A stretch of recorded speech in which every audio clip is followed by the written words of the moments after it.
Баршаңызға қайырлы күн. Бүгін біз сіздермен үй жағдайында кесе жасайтын боламыз. Өте сочный, күшті. Ол үшін бізге тауық қанатшалары керек. Мен мына жерде 25 тауық қанатына, яғни крылышкаға жасадым. Бізге 5 жұмыртқа керек. Егер жұмыртқа үлкен болса 5 тал, егер кішкентай, дәл менікіндей кішкентай болса 6 тал жұмыртқа кетеді. Маринадтау үшін осындай видеодағыдай специялармен қолдансаңыздар болады.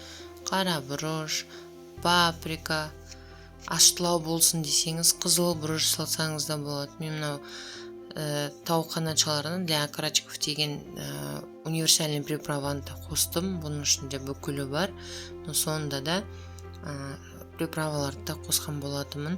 Бұл видеода тұз көрінбей қалған. 1 қасық тұз обязательно салыңыздар.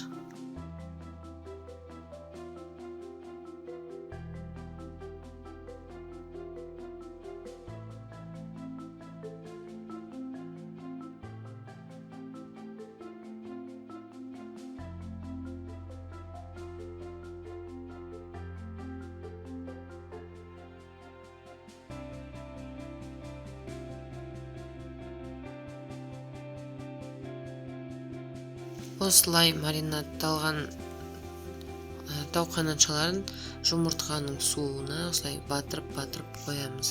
Бұны кемі 5-6 сағатқа қойып қоямыз.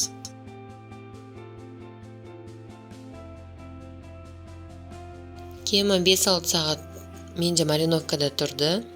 Мариновкадан алып тауық қанатшаларын шетке алып қоямыз.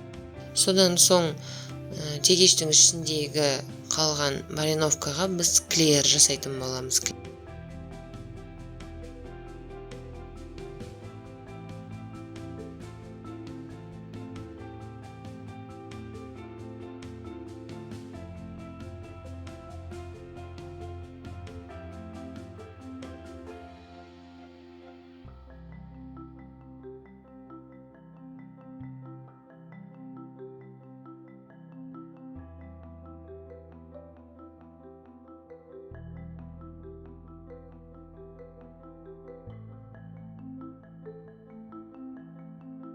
Тауық қанатшаларын маринадталған қалған суына осылай 50 грамм ұн салып отырып клеер жасайтын боламыз. Менде сәл ұн көп болып кетті, сол себепте қою. Егер сіздерде осындай қою болса, 1-2 жұмыртқа қосып жіберулеріңізге болады.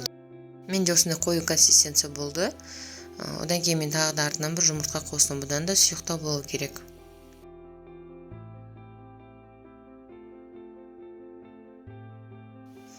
Тауық қанатшаларымызды клеерға батырып, сосын панировочный сухариға батырып, қызып тұрған отқа қуыратын боламыз. Біз соус жасайтын боламыз. Бізге 2 дана помидор және 1 дана сарымсақ керек. Осылай турап алып, миксерге яғни болмаса блендерге езіп алсаңыздар болады.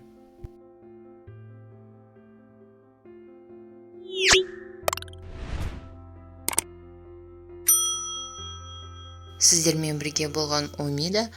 Менің каналыма тіркелуді ұмытпаңыздар. Рахмет. Ас болсын.